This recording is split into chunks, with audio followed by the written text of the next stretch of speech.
ఎడారిలో సెలయేర్లు జూలై 2. నీవు నడుచున్నప్పుడు నీ అడుగు ఇరుకున పడదు, నీవు పరుగెత్తునప్పుడు నీ పాదము తొట్టిల్లదు. సామెతలు 4:12. విశ్వాసం నిండిన బాటసారి కోసమే దేవుడు విశ్వాసపు వంతెనలు కడతాడు. ఒక అడుగు ముందుగానే ఆ వంతెనని దేవుడు కడితే అది విశ్వాసపు వంతెన ఎలా అవుతుంది? కంటికి కనిపించేది విశ్వాస మూలమైనది కాదు. కొన్ని చోట్ల వాటంతట అవే తెరుచుకునే గేట్లు ఉంటాయి.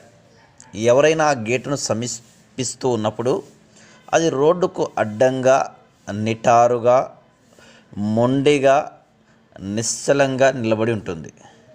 దాన్ని సమీపించకుండా ముందుగానే ఆగిపోతే అది తెరుచుకోదు. కానీ ఆ గేటు అక్కడ లేదనుకొని నేరుగా కారు తోలుకుంటూ వెళ్ళిపోతే ఆ కారు చక్రాలు రోడ్డు అడుగున ఉన్న స్ప్రింగుల్ని నొక్కడం వల్ల గేటు తెరుచుకుంటుంది. కారు నడిపేవాడు సందేహించకుండా గేటు వైపుకు దూసుకుపోవాలి, లేకపోతే గేటు మాత్రం అలానే మూసుకొని ఉంటుంది. మన బాధ్యతల రోడ్డు పైన ఉన్న అడ్డంకుల విషయంలో కూడా ఈ సూత్రమే వర్తిస్తుంది. అది తలుపే కావచ్చు, ఒక నది లేక పర్వతమే కావచ్చు. యేసుక్రీస్తు పిల్లలైన వాళ్ళు చేయవలసింది ఏమిటంటే దానిలోకి దూసుకుపోవడమే. అది ఒక నది అయితే నీ కాలు నీటిలో వేసే క్షణంలో అది ఎండిపోతుంది. అది గేటు అయితే నువ్వు దానికి సరిగ్గా ఢీ కొట్టబోయే సమయంలో తెరుచుకొని దారి ఇస్తుంది. అది ఓ పర్వతమైతే సంకోచం లేకుండా సూటిగా దానికి ఎదురుగా నడిచి వెళ్ళిపోతే అది అక్కడ నుండి లేచి సముద్రంలో పడుతుంది. నీ దారికి ఎదురుగా ఓ పెద్ద అడ్డంకి కనిపిస్తుందా?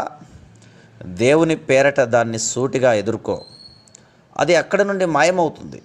మనం కూర్చొని ఏడవడం అనవసరం. లేచి నిత్యము సాగిపో అంటూ సర్వశక్తిమంతుడైన దేవుని స్వరం ఆదేశించింది. ధైర్యంగా ముందడుగు వేసి కదిలిపోదాం.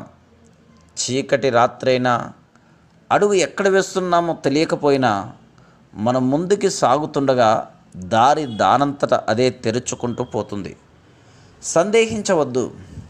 అవసరమైతే అగ్నిస్తంభము, మేఘస్తంభము మనకి అరణ్యంలో దారి చూపుతాయి. ఆ రోడ్డు మీద దారి చూపించే సంకేతాలు.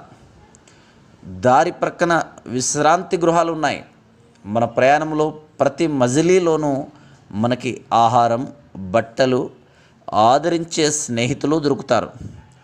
ప్రయాణంలో ఎంత అలసిపోయినా, ఎన్ని కష్టాల పాలైనా ఇల్లు చేరగానే సంతోషకరమైన తియ్యటి స్వాగతం మనకి ఎదురవుతుంది కదా. ఎత్తైన చోటికి ఎక్కిపోతున్నాను, వెలుగుబాటలో సాగిపోతున్నాను. నిశీదిలో నిర్మలమైన నదులు ప్రవహించే పచ్చిక బయలలో పరుగు తీస్తున్నాను యేసు నామములో. Praise the lord.